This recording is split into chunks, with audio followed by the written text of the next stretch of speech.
Jnanakosha, Puranas, सर्गच्च प्रतिसर्गच्च वंशो मन्वन्तराणि च वंशानुचरितं चैव पुराणं पञ्चलक्षणम्.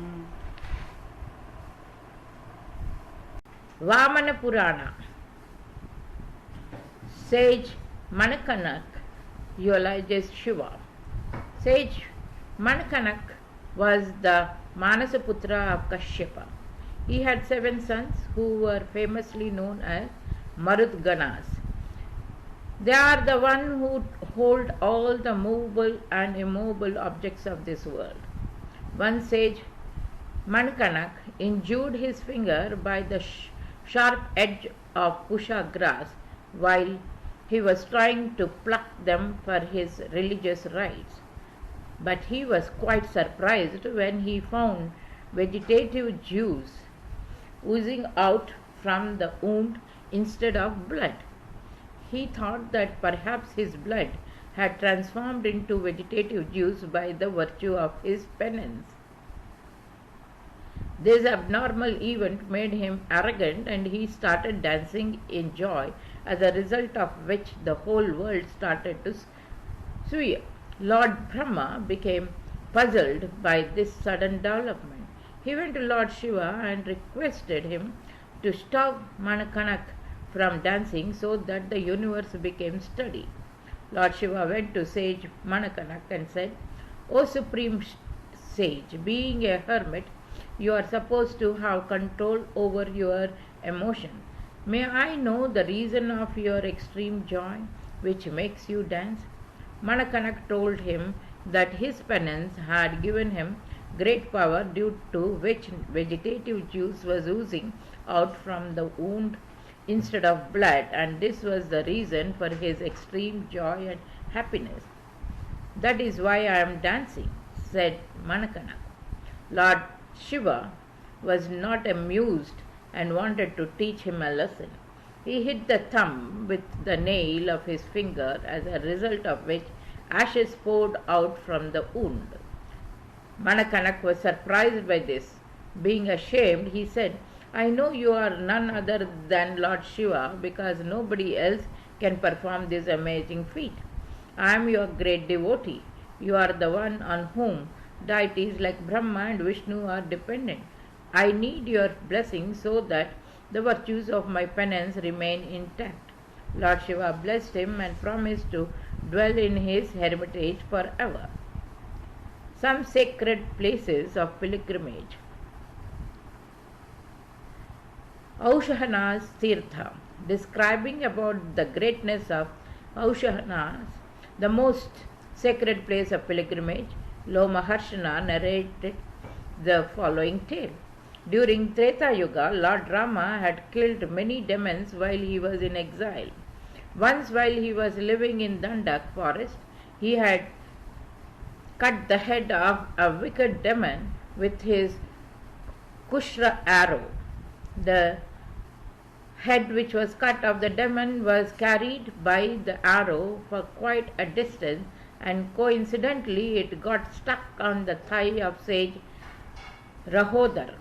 It became very difficult for him to perform his religious duties. Bad smell emanating from the severed head was unbearable. Some sages advised him to pay a visit to Aunashas to become free from his problem. Rahodar went to Aunahanas, and as soon as he touched the holy water of the river, the severed head got detached and fell in the river. Delighted, he went back to his hermitage. From that day, the place also came to be known as Kapala Moksha.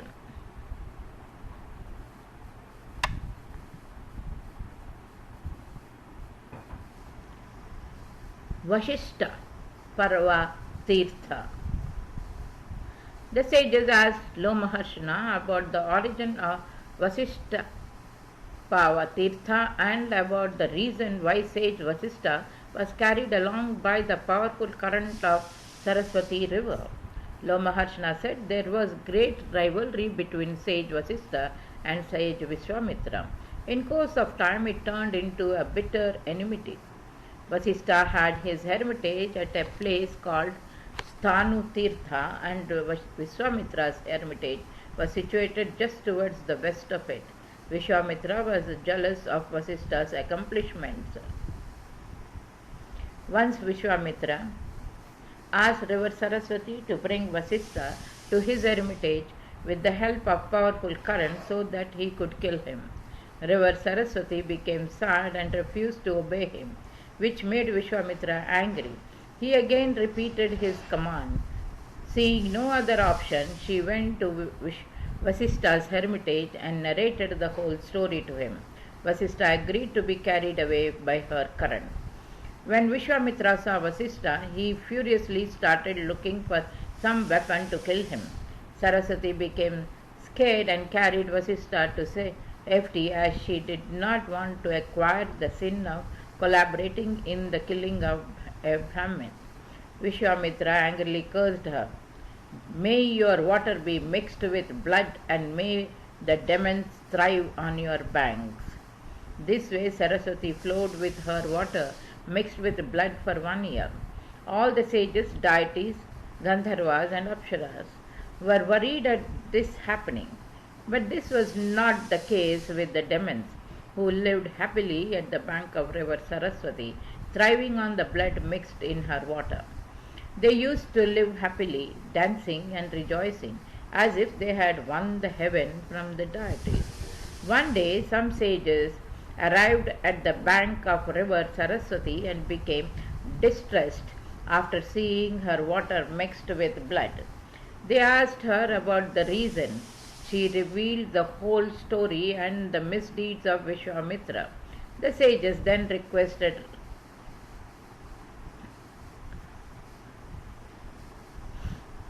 river Aruna, the liberator of all sins, to change her course and start flowing towards river Saraswati. As soon as river Aruna submerged into river Saraswati, she regained her purity once again. Kamekyavan Tirtha. The sages asked Lomaharshana about the origin of Kamakyavan Tirtha. Lomaharshana replied, once upon a time the sages of Naimisaranya came to Kurukshetra to take bath in river Saraswati. But since they were large in number, the banks of river Saraswati could not accommodate all of them. In their helplessness, they created an imaginary place of pilgrimage named Yajna Pavatika Tirtha and took an imaginary dip in it. But many of the remaining sages were unable to do even this. When Saraswati saw such a large gathering of Brahmins desirous of having bath in her holy water, she created a garden and started flowing towards west.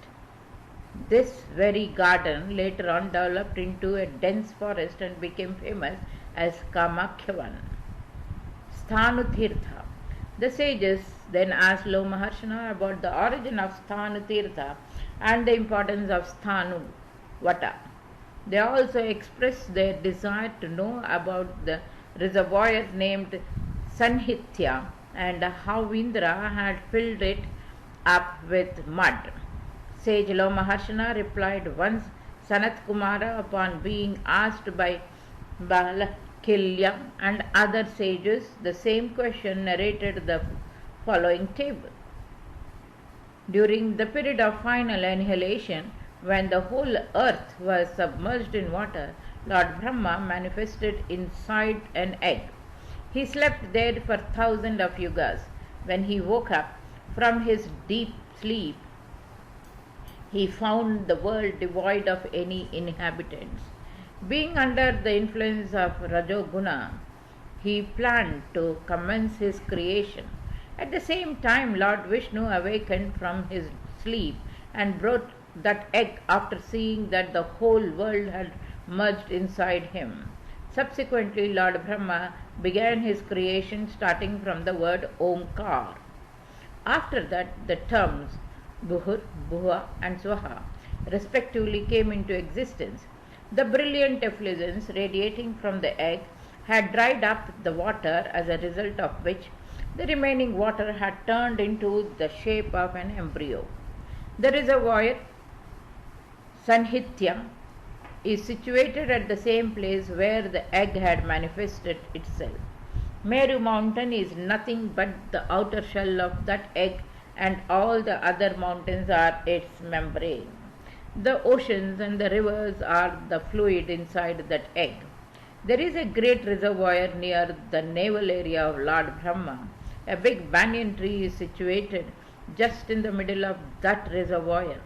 This tree appears like a pillar, sthan. All the three major castes, Brahmin, Kshatriya, and Vaishya, originated from that tree. Lord Brahma then created his Manasaputras, Sananda. Subsequently, he created the Saptarishis and the Balakyas. All the Balakyas did a severe penance for thousands of years without having a morsel of food. They had become very weak, but still Lord Shiva was not pleased with them. Once Lord Shiva and Uma were travelling by aerial route when suddenly Uma saw the weak Balakyas engaged in penance.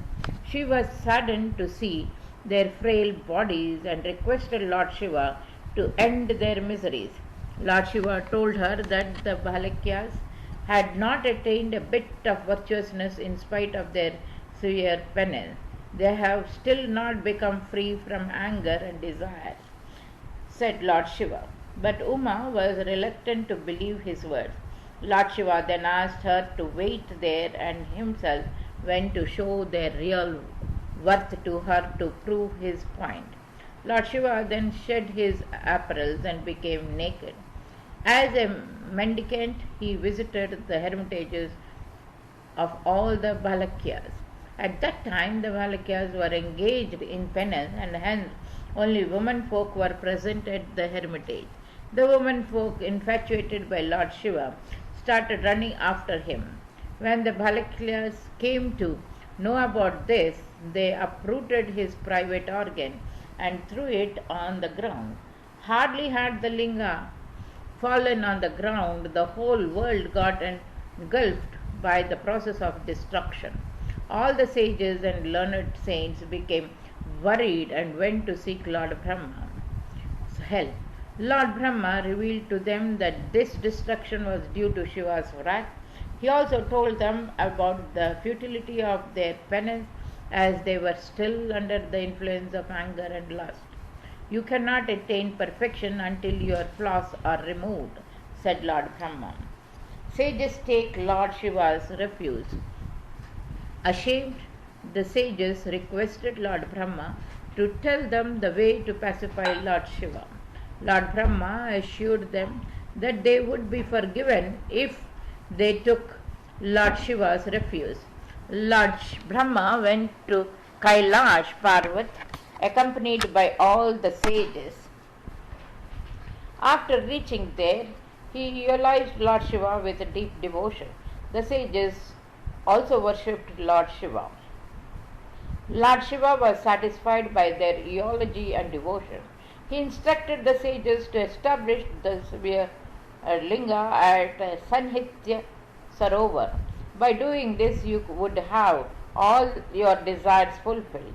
The linga would become famous by the name of Sthanu, the whole world. A devotee who pays a visit to this sacred place of pilgrimage would become liberated from all his sins, said Lord Shiva.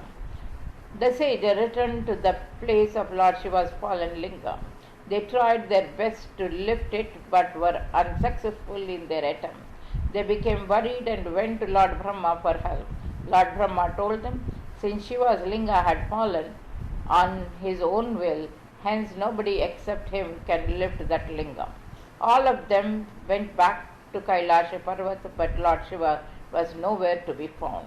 Lord Brahma went into a state of deep meditation and sighted Lord Shiva in the guise of an elephant. When Brahma and the deities proceeded on their way, they found a goddess with a kamandalu in hand and offered them amrit. After being refreshed, the sages asked whether she knew of Lord Shiva's whereabouts. She told them that Lord Shiva was presently living in the middle of Sanhitya Sarovar. After reaching the reservoir, they found Lord Shiva in the guise of an elephant. They requested him to help them establish his linga at the desired place. Lord Shiva agreed. All of them then went to the site of Lord Shiva's fallen linga. He lifted it with his trunk and established towards the west of Sanhitya Sarovar. The sages were satisfied and expressed their gratitude to Lord Shiva. Lord Shiva, pleased by their eulogy and devotion, decided to make the linga as his abode. Greatness of Sthanu Tirtha. The greatness of Sanhitya Sarovar and Sthanu Tirtha.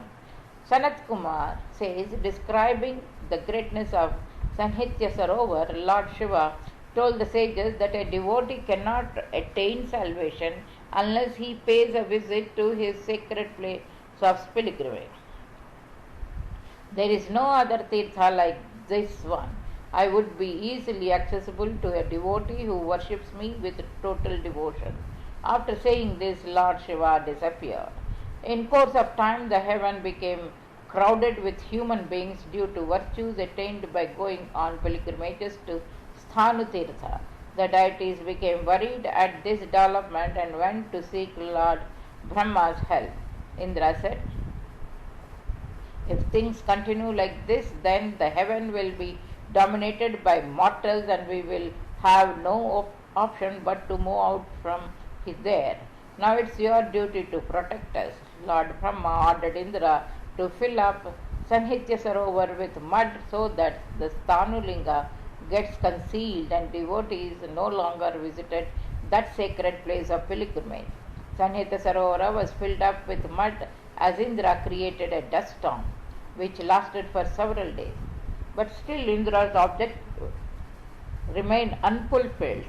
As Lord Shiva lifted Sthanulinga and Tirtha Vata in his hand, there were some sages present on the bank of Sanhitya Sarovar at the time of this incident.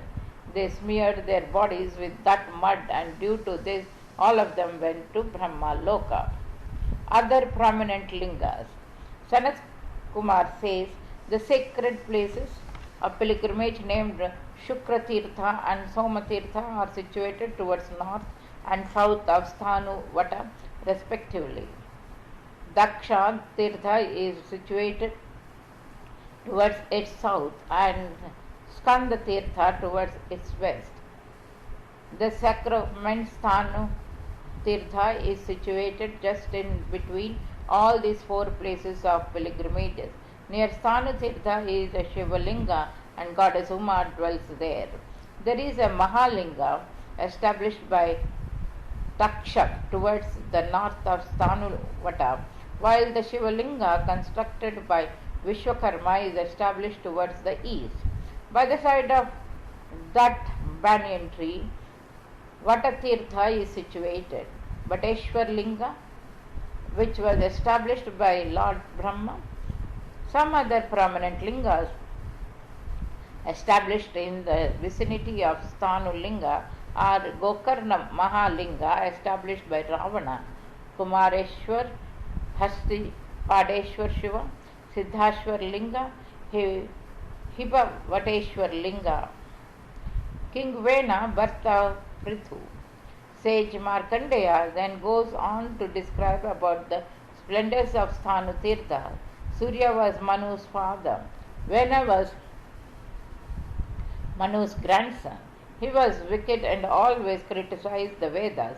Being displeased by his irreligious son, Vena's father left for the forest to do penance, where he attained salvation.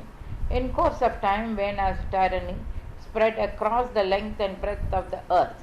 In a very short time, he became the lord of whole earth.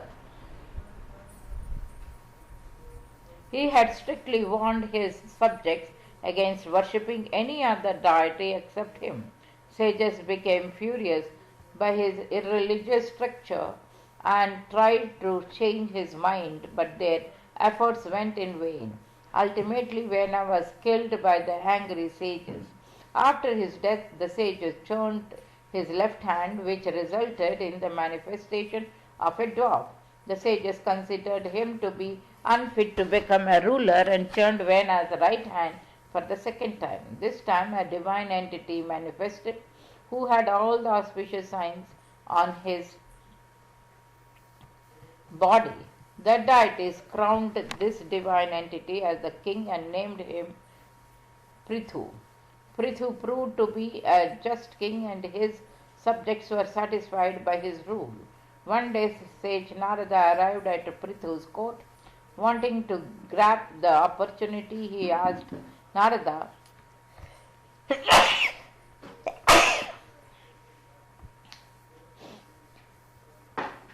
Narada arrived in Prithu's court. Wanting to grab the opportunity, he asked Narada how his father could be liberated from his sins.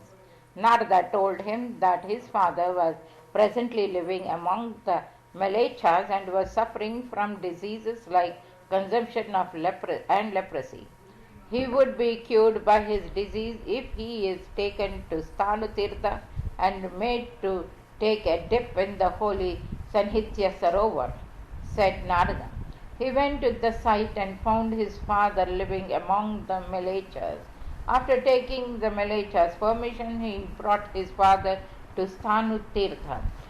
His effort of helping his father to take a bath was resisted by the deity Vayu, who said, "The waters of Sanhitya Sarovar would get polluted if such a lowly sinner took a bath in it. First of all, you must go on a pilgrimage and visit all the sacred places to make your father pure.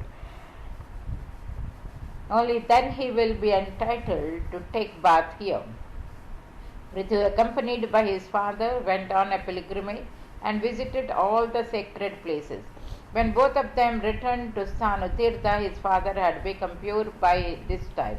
Vana took his bath and became liberated from his sin.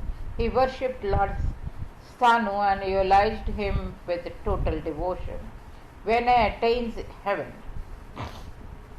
Sanat Kumar says, Lord Shiva became pleased by his devotion and blessed Vana that he would manifest from his body as Andhak in his next birth. Due to the sins acquired by criticizing the Vedas, he would be born in the family of the notorious demon Hiranyakashipu. Lord Shiva then asked Vana to demand any boon. Vana requested Lord Shiva to bless his attendant who had transformed into a dog due to his sin acquired by eating divine food. Lord Shiva blessed the attendant, as a result of which he regained his original form. Right then Prithu arrived there. After seeing him, Vana expressed his gratitude for his tremendous effort, without which he would not have been liberated from his sin. After blessing Prithu, Vana departed from heaven.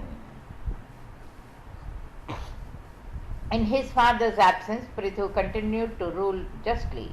He performed many religious activities and gave unlimited donations to the Brahmins. After ruling for a long period, he went to Kurukshetra, where he did a severe penance and attained the supreme abode after his death. The origin of Brahmeshwara's 4 heads. After creating all the movable and immovable living things, Lord Brahma created a beautiful lady. He was so infatuated by her beauty that he expressed his desire to procreate with her help. As a result of this grave sin committed by Lord Brahma, one of his 4 heads got detached and fell on the ground. He carried his head and went to Sanhitya Sarovar to atone for his sins. After reaching that site, he established a 4-headed Shivalinga and worshipped it daily. Pleased by his devotion, Lord Shiva appeared before him. He blessed Lord Brahma and said, "You have become free from the sin due to the virtue attained by establishing a 4-headed Shivalinga at this sacred place." After blessing him, Lord Shiva disappeared. After getting liberated from his sin, Lord Brahma worshipped the idol of 4-headed Mahadeva and established another Shivalinga in the middle of a nearby lake. He also created a reservoir which is named after him, Brahmesar. He established 2 other Shivalingas, one towards the east of his hermitage and another at the bank of river Saraswati. A devotee who goes on a pilgrimage to these sacred places created by Lord Brahma becomes liberated from all his sins and attains salvation.